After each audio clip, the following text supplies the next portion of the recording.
Dragi gospe in gospodje, dragi visoki gostje, dragi vsi, ki se danes tukaj ponovadi, bi na tem mestu mogel zdaj pozdraviti vse tiste, ki so tukaj pri nas najvišji, ampak danes ste tukaj sami visoki in najvišji, zato, dragi prijatelji, lepo pozdravljeni na Brdu, mogoče gospod dr. Rupla izpostavljam, kjer je mogoče res najvišji po vrsti.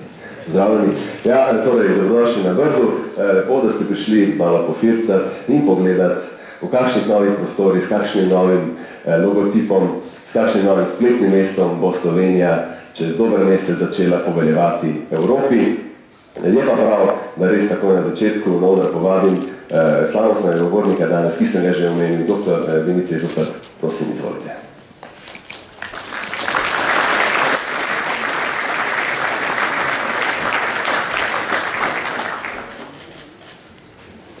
Spoštovani predsednik Državnega sveta, kolegice, kolegi, ekscelence, gospe in gospodje, prijatelji. Veliko čast in ponos mi je, da lahko kot zunanji minister prve od novih držav članic Evropske unije, ki prevzema predsedstvo sveta Evropske unije, spregovorim na tej slovesnosti, ki odpira sklepno fazo priprav na naše predsedovanje.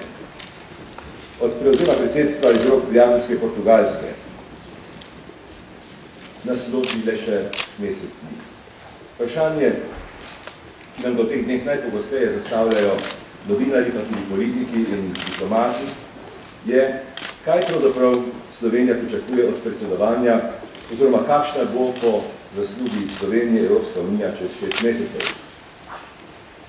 Slovenija mora čim bolje nadaljevati delo, ki ga je uspešno opravljala Portugalska in ob koncu predsedovanja prepustiti dolgoročne projekte Franciji v čim boljšem stanju, da se bo njihovo izvajanje lahko uspešno nadaljevalo.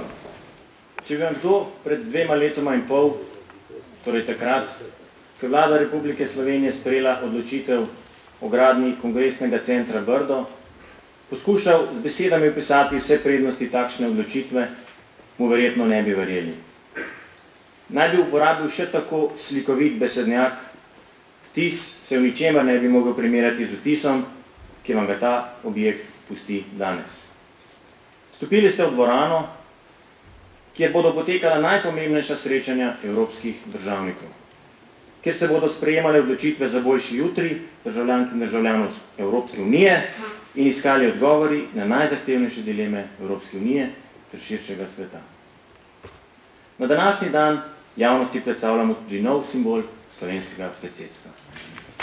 Za pol leta postajamo srce Evropske unije. Logotip, ki nas bo spremljal skozi to obdobje, združuje simboliko temeljnih elementov, ki tvorijo svet. Ogenj, zemljo, vodo in zrak. Obsega prepoznavne narodne simbole, Triglav, jih poveže s tradicionalno evropskimi, rumena zvezda, in poudarja nacionalne barve slovenstva. Evropa v središču Slovenije in Slovenija v središču Evrope. Danes odpiramo tudi elektronsko okno v svet slovenskega predsedstva Svetu Evropske unije. Na naslovu EU 2008.si si boste državljanke in državljani Evropske unije lahko pridobili informacije o prednostnih nalogah slovenskega predsedstva, prebrali naš program, pridobili najosnovnejše podatke o Evropski uniji in njenih politikah, preleteli koledar dogodkov, hkrati pa neposredno spremljali novinarske konference predsedstva in dostopali do audio, video in fotoarhiva. Ta informacijska hrbtenica slovenskega predsedstva bo skrbela za to, da boste v realnem času obveščeni o dogodkih, ki oblikujejo evropsko sedanjost in bodo oblikovali njeno prihodnost.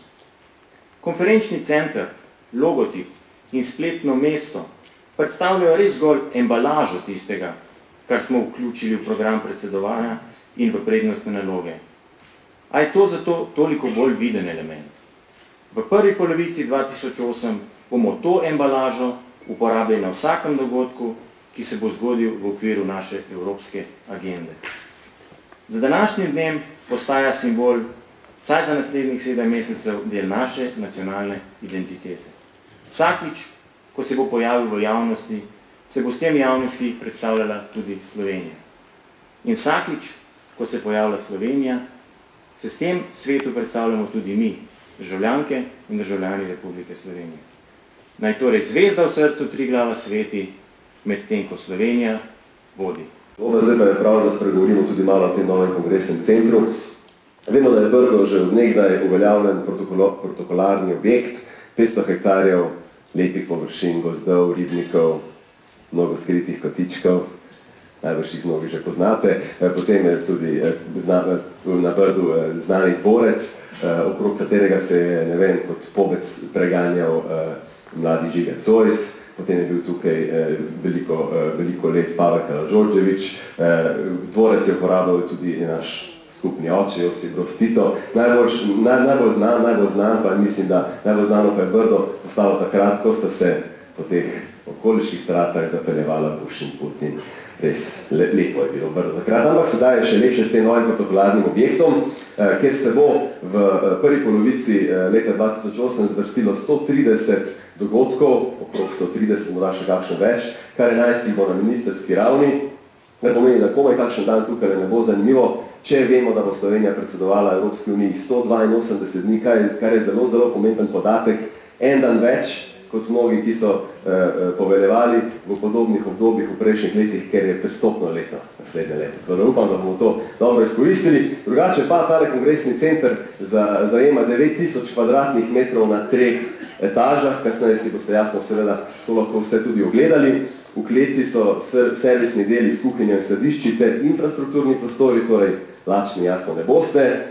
Tudi grupirali se boste lahko v kleti, kajti tam je dvorana za 200 gostov, ki se da pregraditi v 4 manjše dvorane, bomo lahko tudi tam intimni. V pritličju, kot ste videli, velika vhodna avla in pa tale dvorana, velika dvorana za 500 gostov. Poleg kongresnega centra, ki je posebno nov objekt, pa so na Brdu preuredili še 3 objekte. Nekdanji bazen bo zdaj naprej novinarsko središče, 196 delovnimi pulti in, kar je zelo pomembno, prostori za relaksacijo novinarjev. Novinarjev, redo? Končno nekdo, ki se zaveda, nekdo širi ime v svet, tako da relaksirajte se zelo dobro. Isto traži malo relaksacija za jezik. Oranžarija bo stalni prostori za slovensko in gostujoče televizije TV Baza. Vrtnarija, kar je najlepše, pa bo služila kot vstopna kontrola, torej kako bolje pozdraviti ljudi kot z rožico. Zato bi povabil dr. Dimitra Rupla in pa dr. Iztoka Puriča, direktorja JGZ Brdo, da zavihti taškarje in režete tale trak. Prosim.